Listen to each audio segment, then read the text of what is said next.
முயலும் சிங்கம் ஒரு காட்டு மிருகம். அதை மிருகங்களின் இராசா என்றும் கூறுவர்.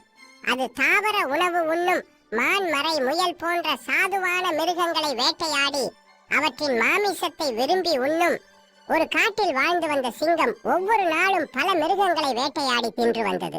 இதனை கண்ட மற்றைய மிருகங்கள் மிக்க பயத்துடன் வாழ்ந்து வந்தன. சிங்கத்தை எதிர்த்து அவைகளால் போராட முடியாது என்பது அவைகளுக்கு நன்கு தெரியும்.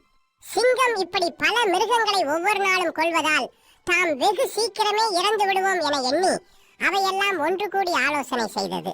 அதனால் அவை சிங்கத்திற்கு இரையாக தினம் ஒரு மிருகமாக போவதற்கு தீர்மானித்தன. அதனால் சிங்கராசா இரை தேடி அலைய தேவையில்லை. எல்லா மிருகங்களும் சிங்கத்தின் குகைக்கு சென்று தாம் எல்லோரும் சேர்ந்து ஒரு முடிவுக்கு வந்துள்ளதாகவும், நாமே தினம் ஒருவராக உங்கள் குகைக்கு இரையாக வருகின்றோம் என, அத்துடன் நீங்கள் பல மிருகங்களை ஒரு நாளில் கொன்றால் நாங்கள் எல்லோரும் சீக்கிரமே இறந்து விடுவோம்.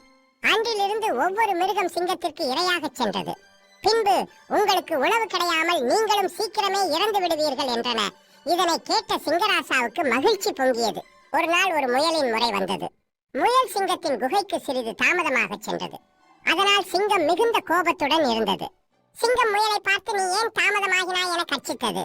நான் பதுங்கி இருந்துவிட்டு இப்பதான் வாரேன் என்றது. அதனை கேட்ட முயலார் நடுக்கத்துடன், சுவாமி, நான் வரும் வழியில் வேறொரு பெரிய சிங்கம் என்னை பிடிக்க கலைத்தது. என்னை விட பெரிய சிங்கம் இந்த காட்டில் இருக்கிறதா என்று இருமாப்புடன் கேட்டது. அதற்கு, ஆம் சுவாமி, வாருங்கள் காட்டுகின்றேன் என்று சிங்கத்தை அழைத்து சென்று ஒரு கிணற்றை காட்டி இதற்குள் தான் அந்த பெரிய சிங்கம் இருந்தது என்று கூறியது. அதனை நம்பிய சிங்கம் கிணற்றை எட்டி பார்த்தது. சிங்கம் அதை பார்த்து கர்ச்சித்தது. அப்போது சிங்கத்தின் நிழல் பிம்பம் வேறொரு சிங்கம் கிணற்றினுள் இருப்பது போல் தெரிந்தது. பிம்பமும் கர்ச்சித்தது. சிங்கத்திற்கு ஆத்திரம் பொங்கியது. இதோ பார், உனக்கு ஒரு முடிவு கட்டுகிறேன் என கூறிக்கொண்டு கிணற்றினுள் பாய்ந்தது. சிங்கம் கிணற்று நீரில் மூழ்கி மாண்டது.